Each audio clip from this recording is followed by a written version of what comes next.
Hermanos, a la parte principal de nuestro culto, la proclamación de la palabra, que introduciremos en el texto de las Escrituras, en el libro de Efesios, número 4.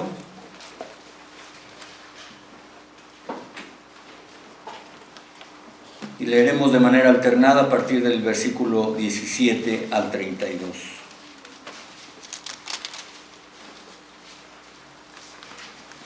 Dice así la palabra de Dios. Esto pues digo y requiero en el Señor, que ya no andéis como otros gentiles que andan en la vanidad de su mente.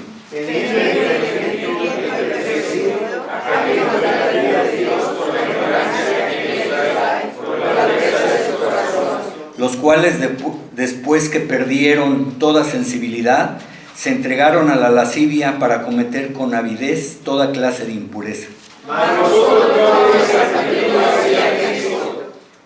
Si en verdad le habéis oído y habéis sido por él enseñados conforme a la verdad que está en Jesús, en cuanto a la pasada manera de vivir, despojados del viejo hombre que está viciado conforme a los deseos engañosos, y renovaos en el espíritu de vuestra mente, y revestidos del nuevo hombre, creados según Dios en la justicia y santidad de la verdad. Por lo cual, desechando la mentira, hablad verdad cada uno con su prójimo, porque somos miembros los unos de los otros. Airaos, pero no pequéis, no se ponga el sol sobre vuestro enojo. Ni deis lugar al diablo.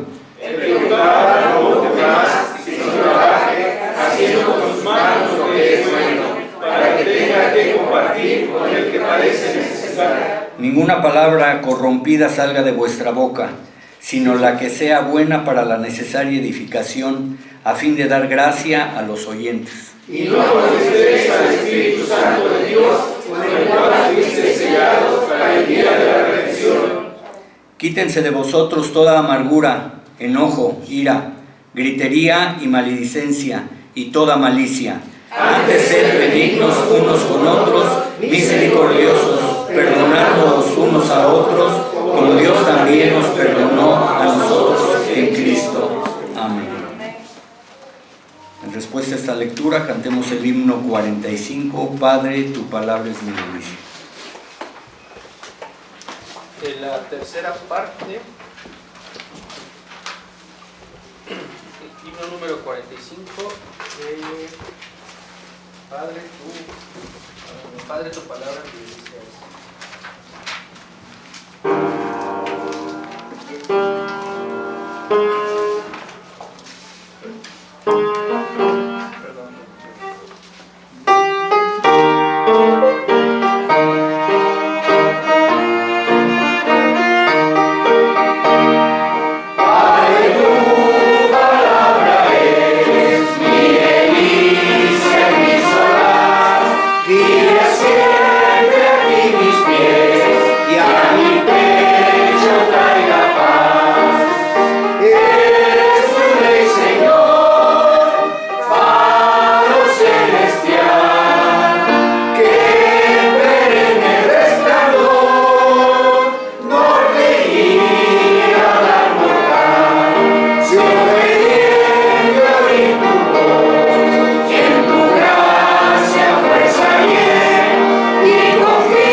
mensaje es transformados para transformar.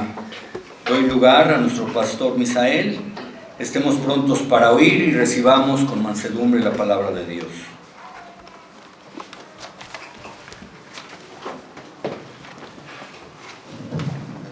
Ahora no traigo el deca, ¿no?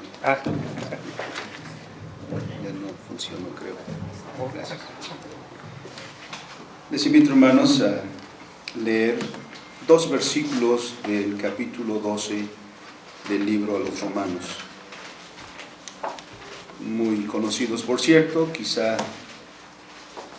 muchos de nosotros podríamos de memoria repetir estos 2 versículos. Pero para no equivocarnos en alguna palabra, vamos a dar lectura. Versículo 1 y 2 de Romanos 12, todos juntos, la palabra del Señor dice: Así que, hermanos, os ruego por las misericordias de Dios que presentéis vuestros cuerpos en sacrificio vivo, santo, agradable a Dios, que es vuestro culto racional. No os conforméis a este siglo, sino transformaos por medio de la renovación de vuestro entendimiento, para que comprobéis cuál sea la buena voluntad de Dios, agradable y perfecta. Amén. Amén. Bendito y soberano Dios, Señor, hemos invocado tu nombre para que presida, Señor, esta reunión. Y la presida, Señor, con tu palabra. Este es el punto medular, Señor, de nuestra reunión, porque necesitamos ser instruidos, Señor, como hijos tuyos, como pueblo tuyo, para las labores, Señor, que asignas a tu pueblo. Por lo tanto, te pedimos sabiduría y hágase tu voluntad en nosotros. Por tu palabra y por tu Espíritu, Señor, y en Cristo nuestro Salvador oramos. Amén. Amén. Tomemos nuestros lugares, hermanos. En este día, en todas las iglesias que conformamos los 5 presbiterios, que a su vez conformamos el Sínodo General Misionero, está exponiéndose esta misma palabra del Señor, basados en Romanos capítulo 12, versículos 1 y 2, con este título: Transformados para transformar. Los aniversarios son una buena ocasión para reflexionar. Ciertamente son momentos celebrativos y la fiesta y la algarabía y el gozo que causan, sin duda que es también una parte importante, pero son una ocasión muy propicia para reflexionar, porque significa que hemos avanzado. El tiempo no se puede detener, el tiempo avanza. Nadie, por más que se lo proponga, podrá revertir el tiempo o detenerlo. El tiempo pasa. Y han pasado a este punto 78 años de que inició lo que hoy en día es la Iglesia Presbiteriana Independiente de México. Y la historia es bastante interesante de nuestros orígenes y de el desarrollo que Dios ha permitido a este grupo de iglesias a lo largo de estos 78 años. Quienes la conocemos un poquito más de cerca, hemos vivido momentos difíciles. Hemos tenido, por supuesto, momentos también de mucha alegría, de mucho gozo. Ha habido tiempos de crisis, ha habido tiempos que han amenazado incluso con división. Pero Dios ha sido misericordioso. Y en este punto de la historia que nos encontramos, también nos corresponde a nosotros pensar sobre los objetivos que debemos tener como iglesia institucional. Y el tema, transformados para transformar, nos lleva a ese punto. Porque hay 2 cosas en el título mismo. Uno, lo que hemos recibido, hemos sido transformados. Y la otra parte, la tarea, designa la tarea. Porque si hemos sido transformados, no es este el fin en sí mismo, sino es el medio para alcanzar un fin, transformar. Eso tenemos que reflexionarlo, porque también hay que decir que, como lo dice el doctor Van der Waalt, en algún momento hemos experimentado una migración hacia adentro.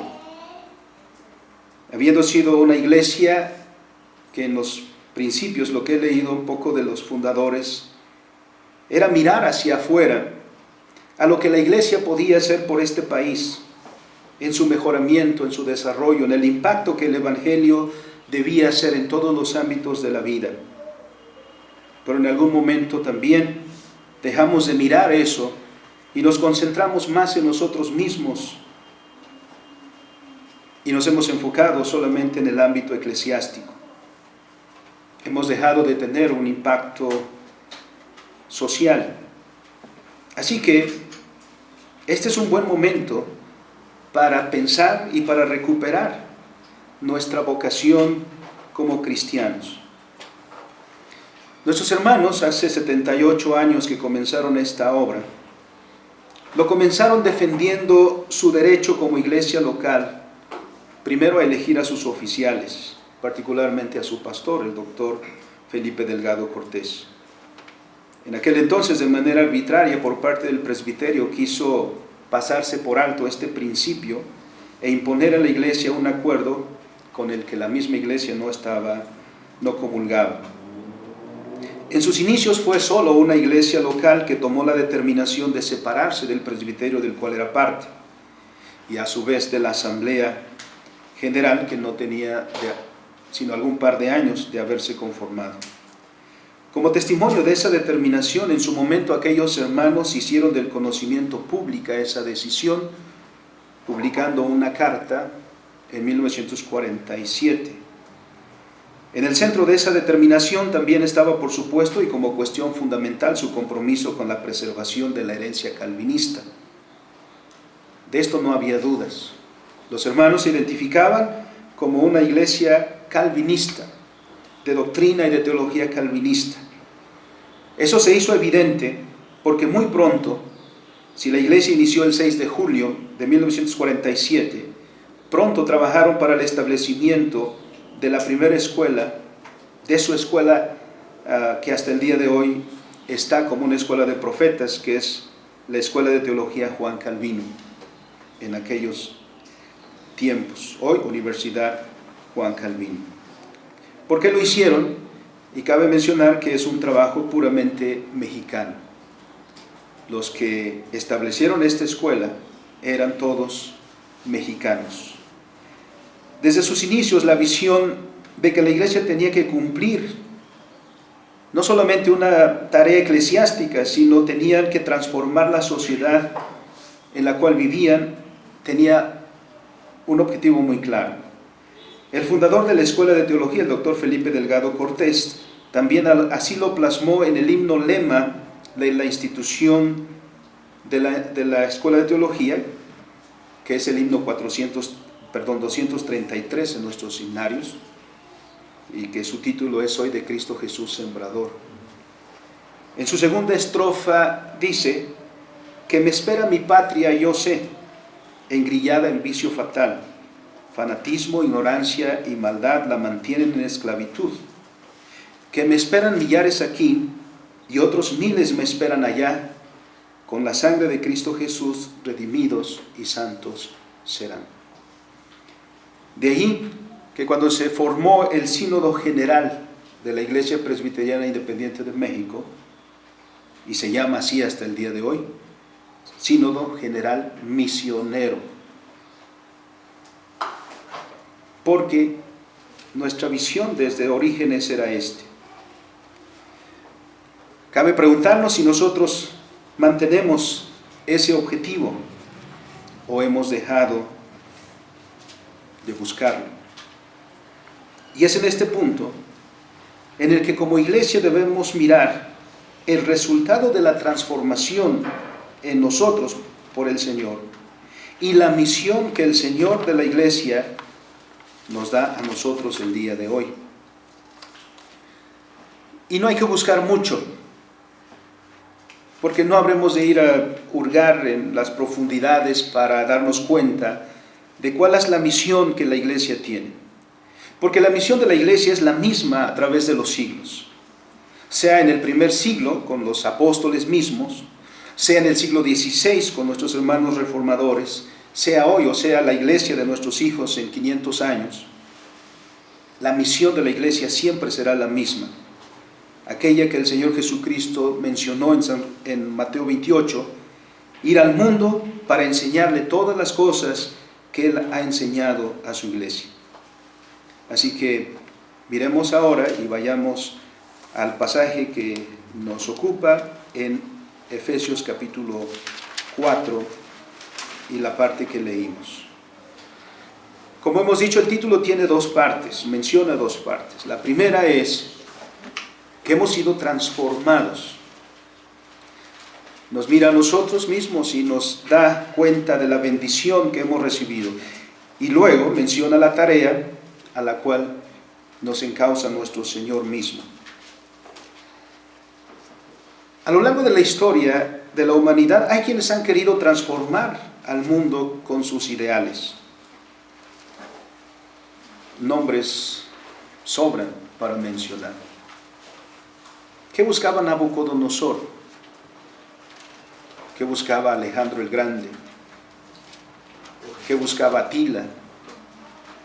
¿Qué buscaban todos estos grandes hombres de la historia?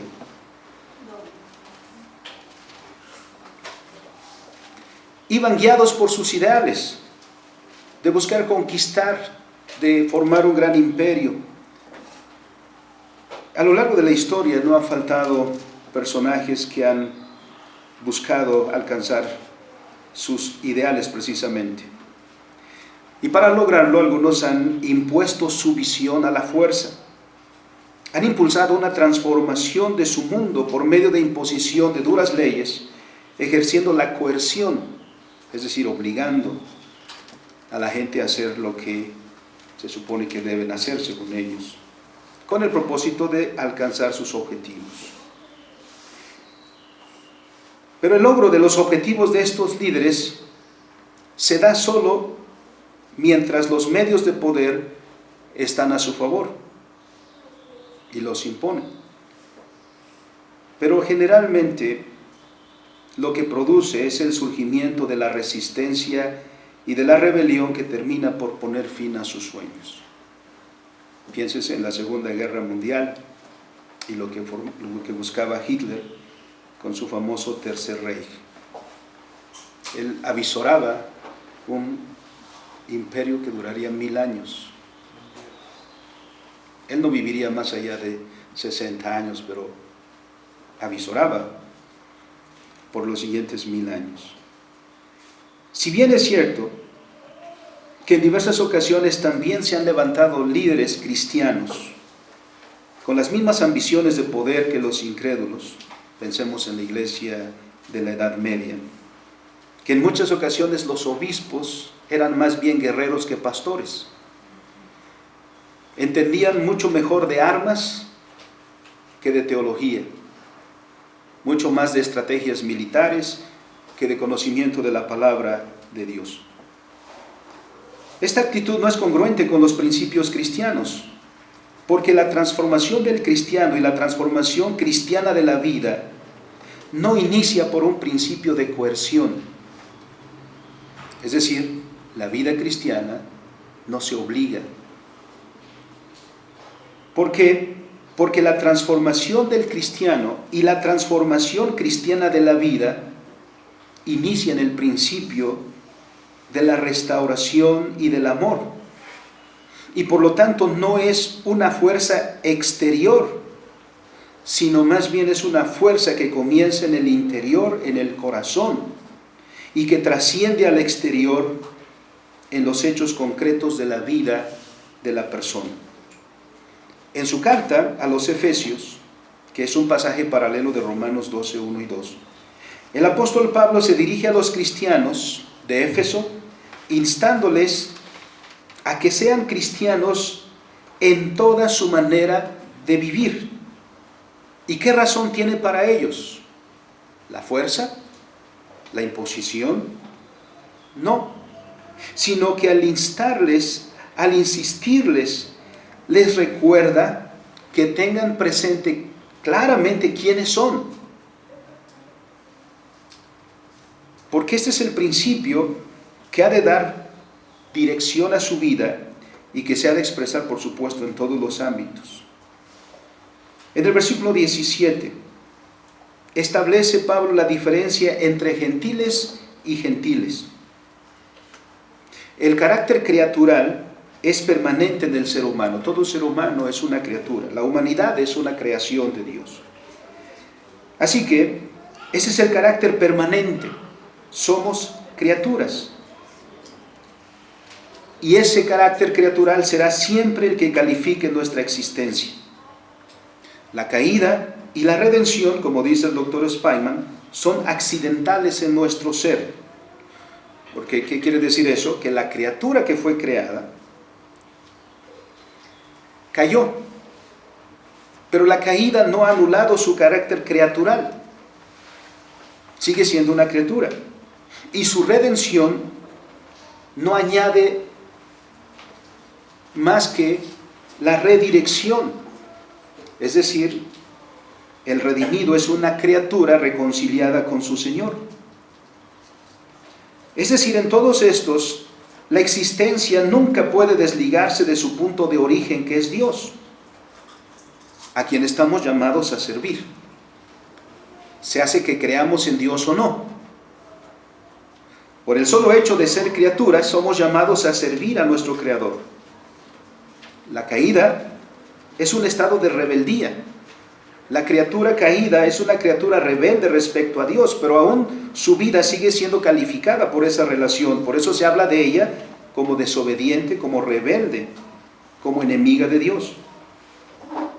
El hombre caído es una criatura rebelde, una criatura en rebeldía, y toda su vida manifiesta esa rebeldía. La cultura del hombre caído es una cultura en rebeldía. Así también la redención significa que la criatura es reconciliada con su Creador por medio de nuestro Señor Jesucristo. Y por eso Pablo, al dirigirse a los hermanos de Éfeso, les recuerda quiénes son ahora en Cristo. El capítulo 19 de los Hechos nos recuerda cómo el Evangelio causó una transformación radical en la población de Éfeso, al ser llamados aquellos que estaban predestinados desde antes de la creación del mundo. Pablo, al dirigirse a ellos, les recuerda quiénes son ahora en Cristo. Los efesios, a los cuales está escribiendo Pablo, son gentiles, sin duda, como los otros gentiles.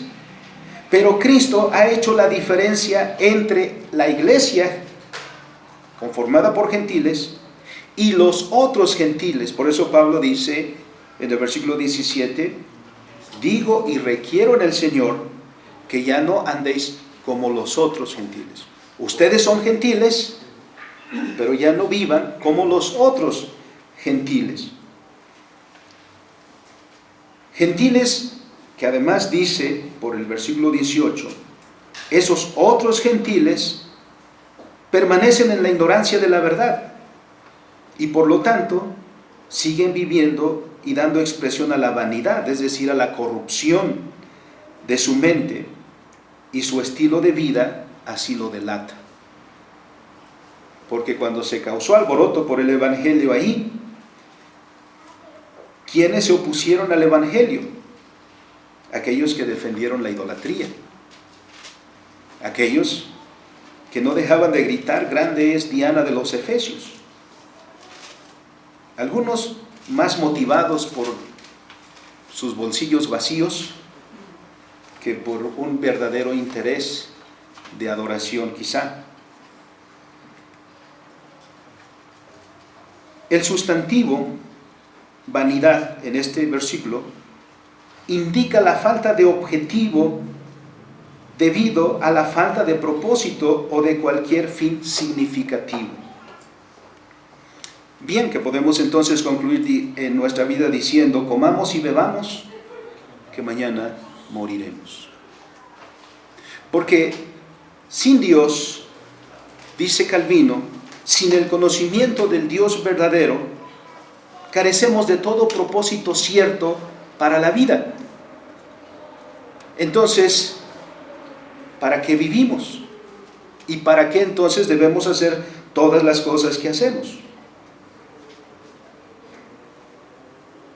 Sin Dios, la vida se vuelve vanidad, como dice el predicador. Todo es vanidad.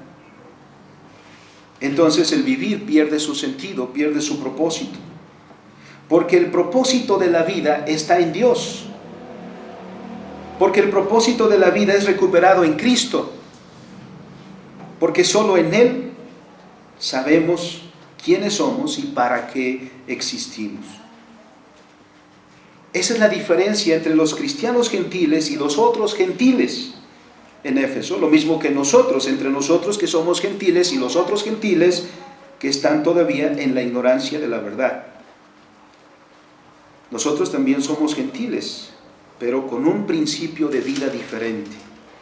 La diferencia entre ellos y nosotros es este principio de vida que viene del Señor. Pablo les dice con amor pastoral: así que os digo esto, e insisto en ello en el Señor, que ya no debéis andar como andan los otros gentiles. ¿Por qué? Porque ya no eres uno con ellos en ese mismo principio que gobierna a ellos.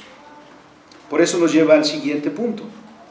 El principio direccional que gobierna la vida del cristiano, y esto es lo que significa ser transformado, es la enseñanza de Cristo. Es decir, si ya no debemos vivir como los otros gentiles, ¿cuál es la razón? Dice el apóstol Pablo: mas vosotros no habéis aprendido así. Eso lo dice después de haber mencionado que ellos viven en ignorancia y por la dureza de su corazón perdieron toda sensibilidad. Pero entonces dice el versículo 20: mas vosotros, refiriéndose a los cristianos, no habéis aprendido así a Cristo.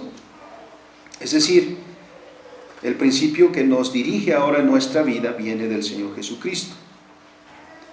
Cuando dice en Mateo 28, en la encomienda a sus discípulos: vayan a todas las naciones, dice, enseñándoles todas las cosas que yo les he enseñado. La transformación de un individuo no se da de afuera hacia adentro, sucede a la inversa.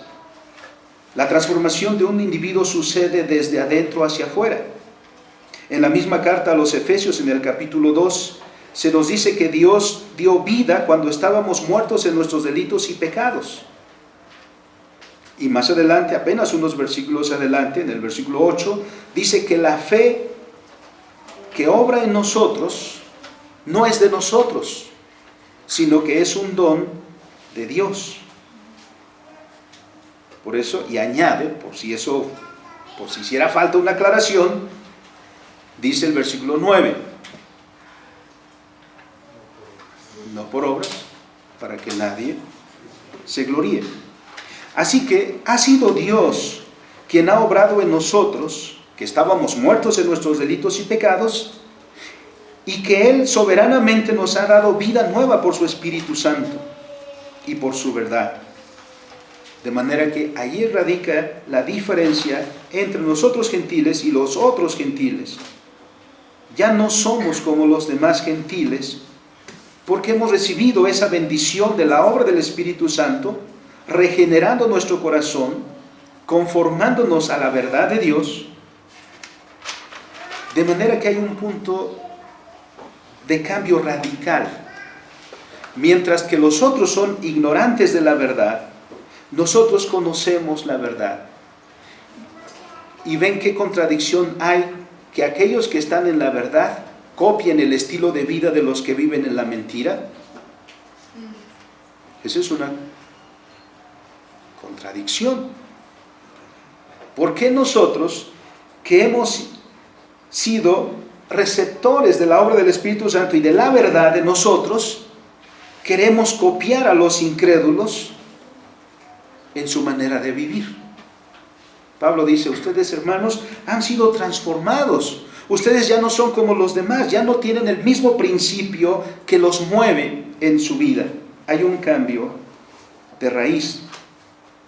En el cristiano, lo que obra es entonces no el principio de las tinieblas o la mentira, como dice Romanos 1, sino que obra un principio direccional nuevo, que es para toda la vida, y este principio es la verdad de Dios. Porque es en la palabra del Señor donde aprendemos la verdad respecto a Dios, por eso abandonamos a los ídolos. Respecto de nosotros mismos, por eso abandonamos las antropologías que no hacen justicia a este principio. Aprendemos de la Escritura la verdad acerca de la existencia, de la realidad de la cual somos parte, y por eso desechamos cosmovisiones y tradiciones como la evolución, etc. Porque eso es lo que significa ser de Cristo. Iniciar con ese principio de la verdad que nos orienta para que veamos correctamente todo lo que es la realidad en la cual vivimos. Añade el apóstol Pablo un tercer punto aquí, por lo tanto, el versículo 22. En consecuencia de lo anterior, dice el apóstol Pablo, en cuanto a la pasada manera de vivir, y llama aquí pasada manera de vivir a lo que todos los demás gentiles siguen, pero para el cristiano eso ya es pasado. Dice, en cuanto a la pasada manera de vivir, despojaos del viejo hombre que está viciado conforme a los deseos engañosos. Pablo está diciendo a los cristianos, han experimentado un cambio radical en su vida. Tanto que en ustedes, hermanos, se puede ver claramente un antes y un después. Porque está hablando a los hermanos. Y a ellos es a los que dice, en cuanto a la pasada manera de vivir. Los hermanos de Éfeso, en ese estilo de vida pasado del cual está hablando Pablo, también se postraron ante Diana. También adoraron, también siguieron las tradiciones de los efesios, también tenían templecillos. Cuando hicieron una fogata enorme, ¿con qué hicieron esa fogata? Trajeron sus colecciones de hechicería, de brujería. Hermanos, para tener un libro en aquella época, habría que invertir una gran cantidad de dinero. Por eso el apóstol Pablo nos refiere a cuánto dinero equivalía aquella fogata, porque habían invertido gran parte de su dinero. Y además, en nuestra vida, ¿a qué invertimos más? ¿A qué aspecto de nuestra vida invertimos más? Aquello a lo que más estimamos. Eso nos deja ver entonces cuál era la cosmovisión de los efesios. Y Pablo dice, en cuanto a la pasada manera de vivir, todas las cosas que hacemos, decimos y pensamos, tienen su origen en el corazón y son orientados por este principio que lo gobierna, y solo hay dos opciones. Uno es el principio de obediencia y el otro es el de desobediencia. Es decir, con nuestra vida solo podemos o desobedecer a Dios y vivir en rebeldía, y nuestro hablar, nuestro hacer y nuestro pensar lo va a manifestar, o el principio de obediencia a Dios, el cual también se va a manifestar en las cosas que hagamos. Como Pablo dice, si comes y bebes y cualquier otra cosa que hagas, hazlo para la gloria de Dios. Así que cualquiera de estos dos principios, de obediencia o desobediencia, se va a expresar en un estilo de vida muy particular. Y Pablo está diciendo, hermanos, ustedes ya no son como los otros gentiles. Y va a eso en el versículo 23. Y cuando leemos no podemos dejar de pensar en el capítulo 12 de Romanos y en el versículo 2. Renovaos en el espíritu de vuestra mente. El cristiano ha nacido de nuevo por obra del Espíritu Santo. El cristiano es el que ahora conoce la verdad porque el Espíritu Santo ha iluminado también para ver claramente lo que es correcto, distinguir lo que es correcto de lo que es incorrecto. Pero no ha llegado a la perfección. El cristiano tiene que continuar su transformación. Así que ninguno de nosotros tenga 10 años en el Evangelio, tenga 15 años, tenga 20 años, haya nacido de cuna evangélica y tiene 60 años, no se dé por satisfecho si yo ya soy cristiano hecho y derecho. Porque si dice eso, lo más claro es que esté todo chueco, ¿no? Porque quien quiera que se sienta satisfecho consigo mismo no sabe lo que dice. La transformación es algo que ha de seguir toda nuestra vida. Por eso Pablo dice: y renovaos en el espíritu de vuestra mente. Es decir, el que ha experimentado el inicio de la transformación ha de seguir la transformación toda su vida. ¿Y cuál es el principio de esa transformación? La palabra de Dios. Por eso el cristianismo no se basa en tradiciones, no se basa en aprender a hacer ciertas cosas o evitar otras cosas, sino en conocer la palabra de Dios. Y todo cristiano está en la obligación de conocer la palabra de Dios. Dice Romanos 12:2, no os conforméis a este siglo. Es lo que Pablo está diciendo. Ya no son como los otros gentiles, sino transformaos, dice, por medio de la renovación de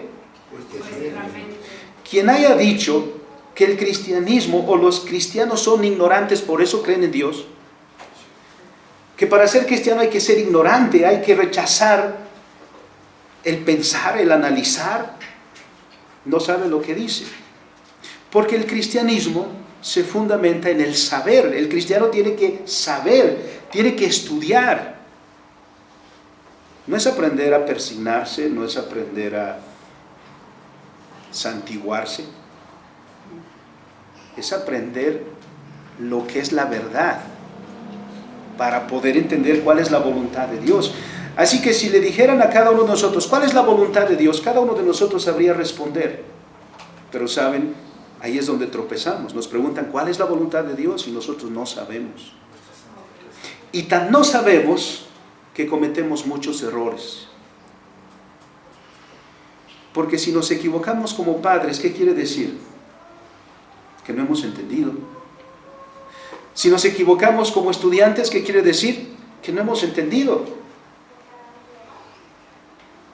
Y la palabra de Dios nos ha sido dada para que entendamos, para que vayamos siendo transformados en nuestra manera de pensar,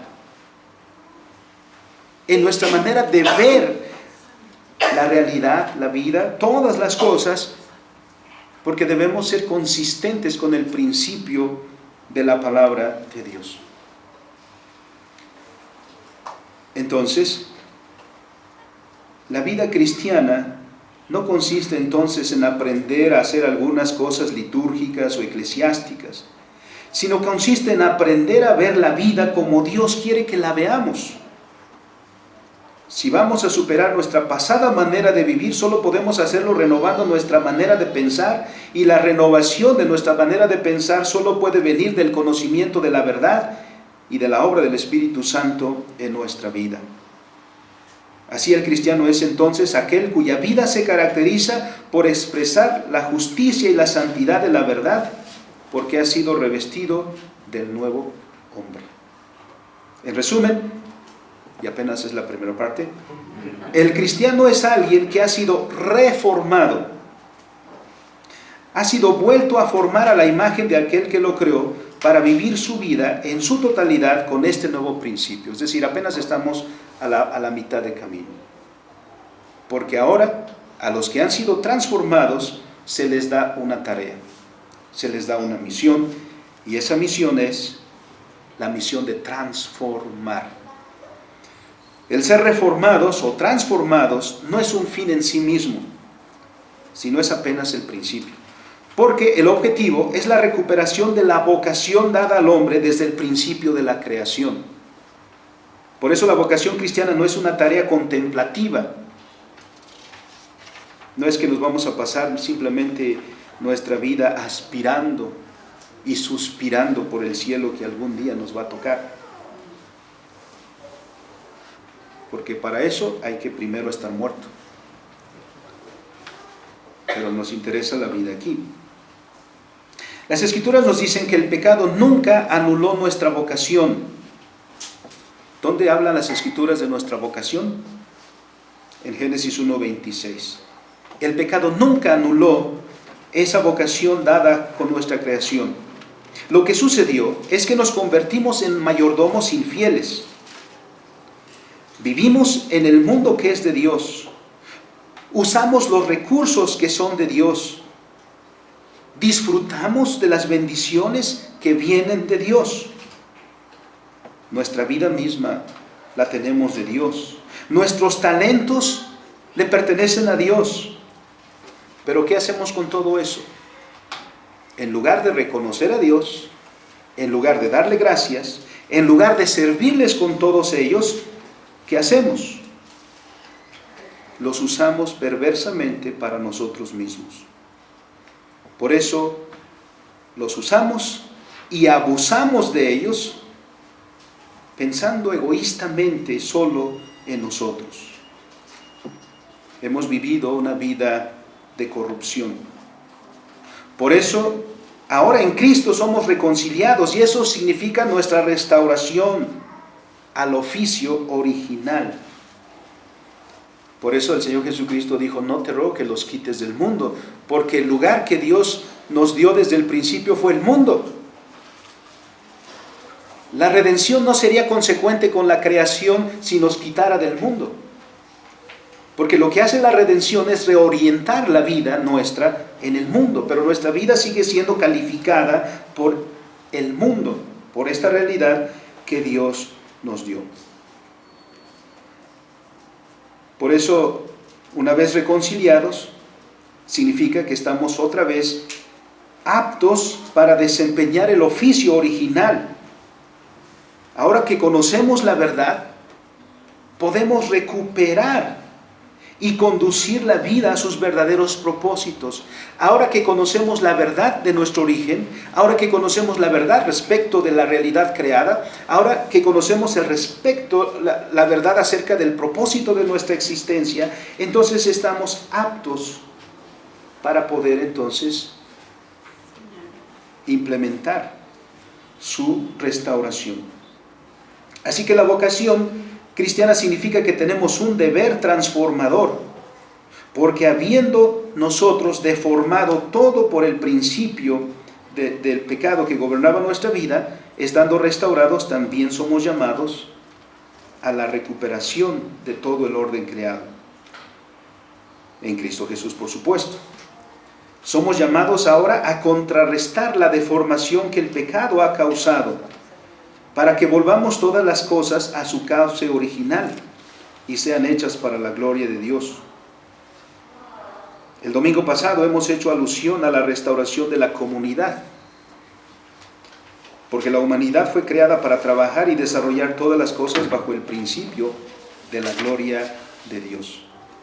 Para mostrar de qué manera debemos vivir nuestra vocación cristiana, el apóstol Pablo da los siguientes ejemplos. Lo que sigue son ejemplos de esa restauración. En primer lugar, dice el versículo 25, una vez que ha desglosado todo lo que es ser transformados, ahora nos da la tarea de la transformación.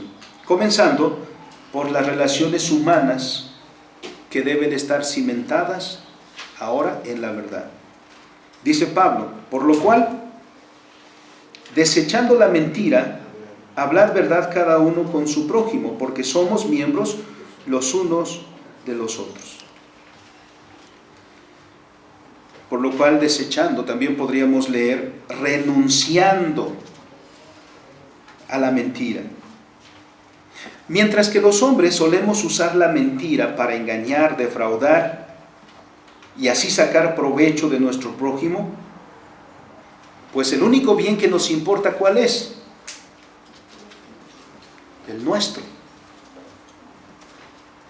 Por eso mentimos, engañamos, defraudamos, disfrazamos el apropiarnos del bien de nuestro prójimo, y para eso somos excelentes, ¿no? Somos como los políticos que me dicen, vota por mí, yo voy a hacer todo por ti. Y cuando salen, los únicos que salen beneficiados, ¿quiénes son? ¿No? Entonces, eso es nuestra tendencia natural. Buscamos aprovecharnos de nuestros semejantes, sacar provecho de ellos.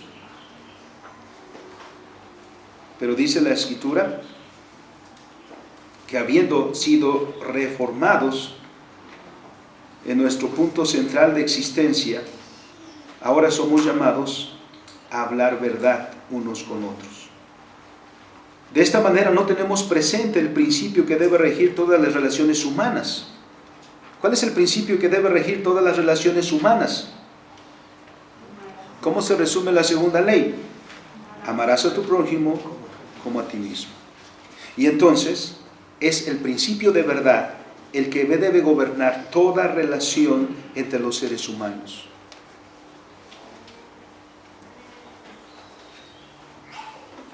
En segundo lugar, dice el versículo 26, debemos tener dominio propio. Hay personas que son dominadas por las emociones.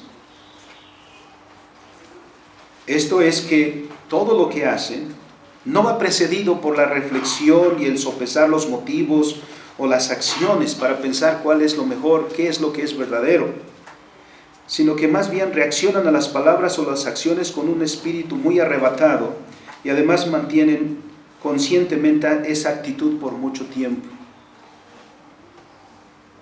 Como los que dicen te perdono pero no olvido, ¿no? ¿Qué es lo que dice el apóstol Pablo? Airaos, pero no pequéis. No se ponga el sol sobre vuestro enojo.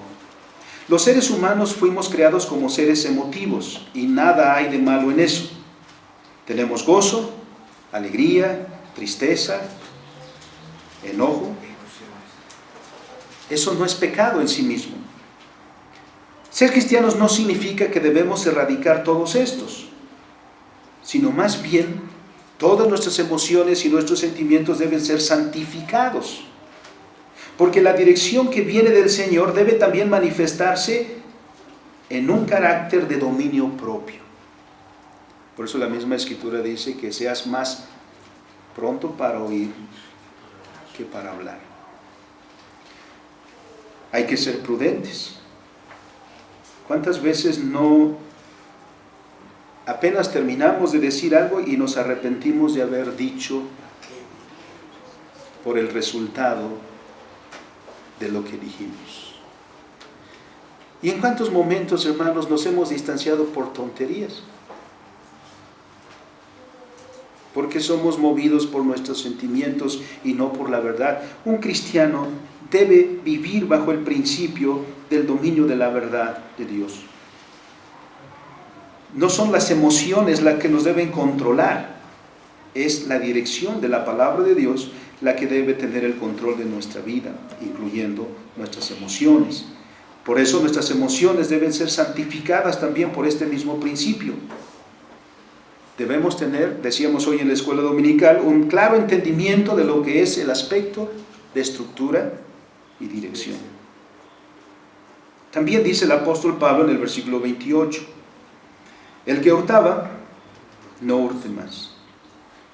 Es decir, la redención también implica un ejercicio claro y honesto de nuestro trabajo, de nuestro oficio. El hombre siempre está buscando formas de no trabajar. Soñamos con sacarnos la lotería. ¿Y para qué? Para que ya no tengamos que trabajar. Pero otros buscan beneficiarse de lo que hacen los demás.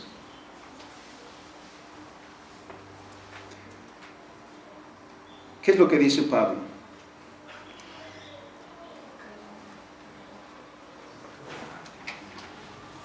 No hurtes. Hurtar no se refiere a un acto violento, sino el acto deliberado de tomar lo que no te pertenece. ¿Por qué? Porque tu necesidad no justifica el despojo del otro. Porque tú tienes hambre, no te da el derecho de quitarle el pan a tu prójimo. Porque después justificamos así, ¿por qué te lo comiste? Pues que tenía hambre. Eso sucede mucho entre los hermanitos ahí en la casa, ¿no? ¿Quién se comió mi pan? Me lo comí yo. ¿Por qué? Es que tenía hambre. No, deberías respetar porque no es tuyo.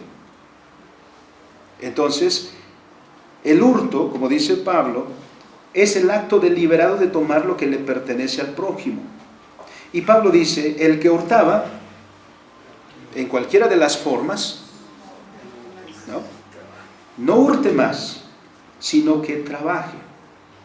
Y además, la palabra que usa el apóstol Pablo aquí es el que trabaja arduamente, haciendo alusión a un trabajo físico. ¿Por qué? Porque el hurtar, hermanos, para el cristiano, el hurtar no solo es una ofensa al prójimo, el hurtar también es una rebelión contra Dios. El que roba no solamente hace una afrenta a su prójimo de quitarle lo que es suyo, sino en ese mismo acto ofende a Dios, a quien invoca como Señor. ¿Cómo puedes tú, o cómo podemos nosotros, hermanos, cantar esos preciosos cánticos y decir amén cuando terminamos la escritura, la lectura en alguna parte, y después actuar en contra de lo que dice este Dios? Debemos ser consecuentes.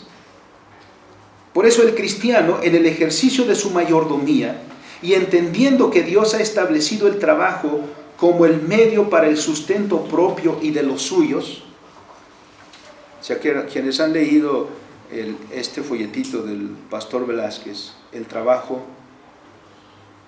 ¿cómo dice el resto del título? No lo han leído entonces. El trabajo, el camino del éxito. ¿Quieres tener éxito? Trabaja. ¿Quieres ser un profesionista exitoso en lo que sea que hagas? Trabaja. Ese es el principio. Pablo está diciendo entonces, ¿por qué? No solamente se está tratando de trabajar, sino de recuperar el punto de la mayordomía, porque el cristiano entiende que ese es el lugar que Dios le ha dado en su creación. El éxito es una añadidura,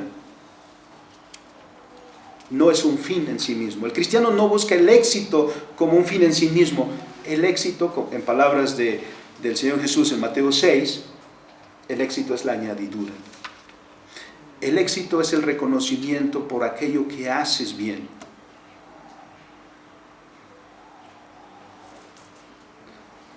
Los que hacen TikToks no saben eso. No. Porque hay que buscar según el orden establecido por Dios. El término hace mención de realizar un trabajo duro, un trabajo arduo, un trabajo agotador. No es que Dios quiere que nos cansemos por cansarnos, sino porque Dios nos ha dado esto para ocuparnos, como dice el predicador también. Y ese es el medio que Dios ha establecido para proveernos de nuestro pan y cubrir nuestras necesidades y las de los nuestros. Ese es el camino que Dios ha establecido. En el versículo 29 el apóstol Pablo dice el buen hablar. Miren, también la fe cristiana tiene un impacto en el buen hablar. Y aquí estamos entonces transformando, por los que han sido transformados, toda esta parte de la conducta del ser humano. En el versículo 29 dice, ninguna palabra corrompida salga de vuestra boca, sino la que sea buena para la necesaria edificación, a fin de dar gracia a los oyentes, en consonancia con su carácter de persona nacida de nuevo, y que es llamada a vivir en integridad, y rechazar lo que está corrupto y contaminado, el lenguaje indecente también debe ser desechado. No es que así hablan hoy. Antes se cuidaban los programas de televisión, usaban un lenguaje más bien cuidado. Hoy hay que reflejar la realidad. Parece que en lugar de estar personas reunidas ahí, está un ganado reunido ahí. Y la manera que se dirigen unos a otros. Y hombres y mujeres por igual. Dice el lenguaje indecente. En este punto también el cristiano debe cuidar su manera de hablar. No debe pronunciar palabras malas, sino aquellas, dice el apóstol Pablo, que sean para edificación. Es decir, con esto solo quiere decir aquellas palabras que son útiles, aquellas palabras que sean necesarias para dar gracia a los que escuchan. Porque es un delicado medio el hablar, ¿no? Porque dice Santiago, ¿acaso han visto, hermanos, que abren una llave y de la misma llave sale agua dulce y sale agua salada? Pero de nuestras palabras, de nuestro hablar, bendecimos a Dios, a quien invocamos, y luego con los mismos labios, con la misma boca, maldecimos a nuestro prójimo. ¿Qué contradicción es esa? Miren, con la traducción de las Escrituras que hizo Martín Lutero de la Biblia al alemán, ¿han leído el impacto que tuvo esa traducción para darle forma al idioma alemán? Pero no solamente Lutero, muchas otras traducciones, la versión Reina Valera, que hizo lo mismo con el idioma español. Los cristianos debemos usar ese medio que Dios nos ha dado, el hablar, para bendición, para provecho, para edificación. Pero somos especialistas en ofendernos, usamos palabras ofensivas, usamos palabras denostativas, usamos palabras que humillan. Debemos usar palabras que edifiquen. Porque si hemos sido renovados, entonces debemos renovar. Y debemos tener ese impacto. Una vez, creo que ya lo he contado, venía con una persona que me dijo, le doy un ride. Yo no lo conocía, perfecto, nos conocimos ahí en el mecánico, yo tuve que dejar el carrito ahí, me dice el mecánico, mira, si te quieres ir con él va por ahí donde tú vas. Perfecto, me subí, comenzó a hablar, venía enojado el señor, se había peleado con alguien, venía enojado, así que, pues imagínense, yo lo vine escuchando, porque sí entiendo las palabras que dicen, que no las use, pues esa es otra cosa. Y a los pocos minutos caminamos unas cuadras y me hace la pregunta, me dice, ¿y usted a qué se dedica? Yo le dije, yo soy pastor. Se puso rojo. Yo no le dije más. Pretextó que se encontró allí algún cuate, le hizo la seña, yo ni lo vi quién era. Dice, mira, ya no te puedo llevar a donde tú vas, me tengo que quedar aquí porque acabo de ver a este amigo, me voy a quedar aquí contigo, no tengo ningún problema. No tiene que decir más. Por lo menos vi que su conciencia le acusó inmediatamente. No necesitamos usar ese lenguaje que están usando nuestros amigos, ese lenguaje que están usando de moda, ese lenguaje que usan alrededor de nosotros. Los cristianos tenemos que hacer un uso correcto del lenguaje. ¿Saben, hermanos? Cuando leo los trabajos de los estudiantes, me duele la cabeza. No sé si estoy leyendo un WhatsApp,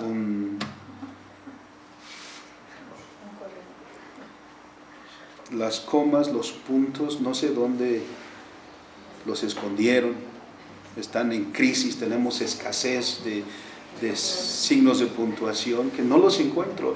Y luego de repente los encuentro usados abusivamente. Le digo, hermano, aquí no sé lo que estás queriendo decir. No sabemos usar el lenguaje, no sabemos expresar nuestras ideas. Estamos en una crisis ahí. Tenemos que aprender a hablar. Finalmente, porque no quiero agotarles, hermanos, porque la cuestión es que debemos transformar. Habiendo sido transformados, debemos ser transformadores también. Pablo dice, versículo 30, y no contristéis al Espíritu Santo de Dios, con el cual fuiste sellados para el día de la redención. Quítese de vosotros toda amargura, enojo, ira, gritería y maledicencia y toda malicia. Antes sed benignos unos con otros, misericordiosos, perdonándonos unos a otros, como Dios también nos perdonó a vosotros en Cristo. Eso no se trata de andar en la onda hippie de aquellos años de los 60, peace and love, y todos sintiendo bien, ¿no? Teniendo la buena vibra con los demás. No, esto se trata de recuperar la dirección correcta y orientar todas las cosas en el principio de la verdad. Y esto es lo que significa ser espiritual. Dice Pablo en Romanos 8, hermanos, ya no andemos en la carne, sino en el Espíritu. ¿Y qué significa andar en el Espíritu? Significa recuperar precisamente estos principios que dirigen toda nuestra vida. Y eso lo voy a resumir por lo que dice el versículo 30. Y no contristéis al Espíritu Santo, con el cual fuisteis sellados para el día de la redención. Todos nosotros, creyentes en Cristo Jesús, hemos sido sellados por el Espíritu Santo. Por eso Pablo dice, andad en el Espíritu y no satisfagáis los deseos de la carne. Aquel que en su vida, haciendo una alusión a Gálatas capítulo 5, aquel que en su vida tiene pleitos, disensiones, odios, ¿tendrá una vida en el Espíritu? ¿Tendrá una vida espiritual? Pues por supuesto que no, porque Pablo dice, ¿cuáles son los frutos de la carne?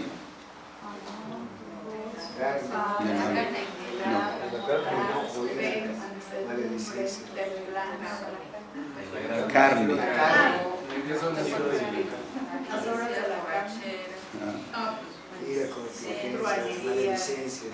Si un cristiano su vida la vive de esta manera, teniendo estas manifestaciones, ¿cómo puede hablar de ser y de tener una vida cristiana?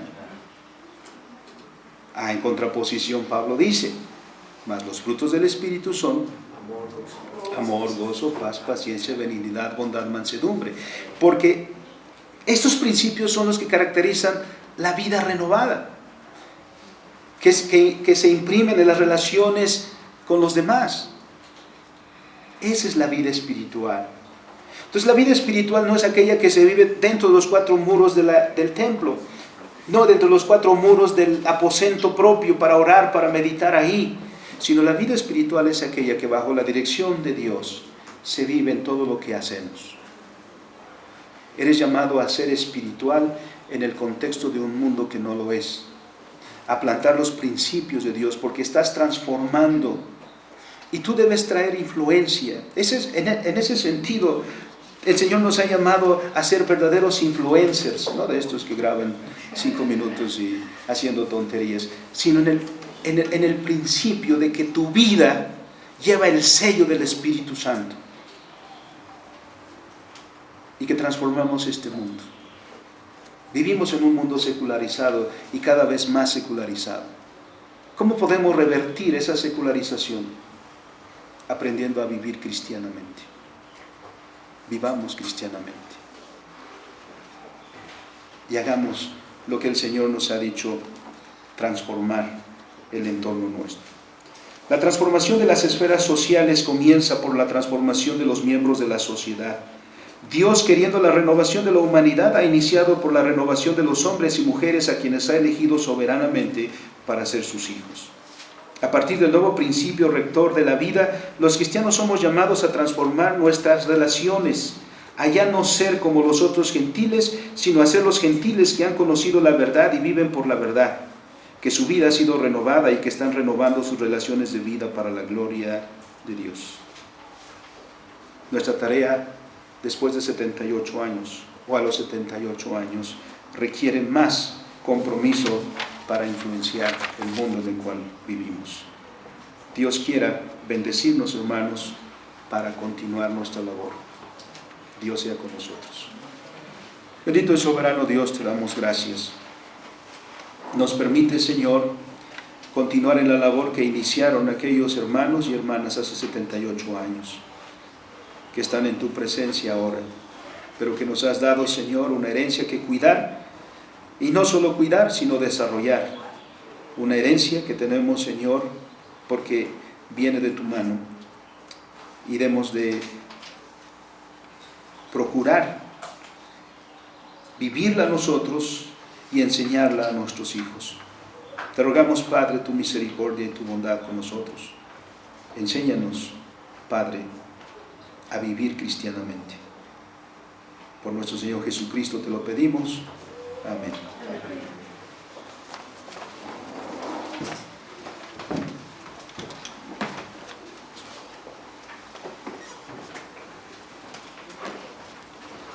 Nos ponemos en pie, hermanos. En respuesta a la palabra predicada, cantemos el himno 336, Dios nuestro apoyo en los pasados tiempos. De la parte confianza y valor en pruebas y conflictos, del J. Barney y letra de Isaac Watts.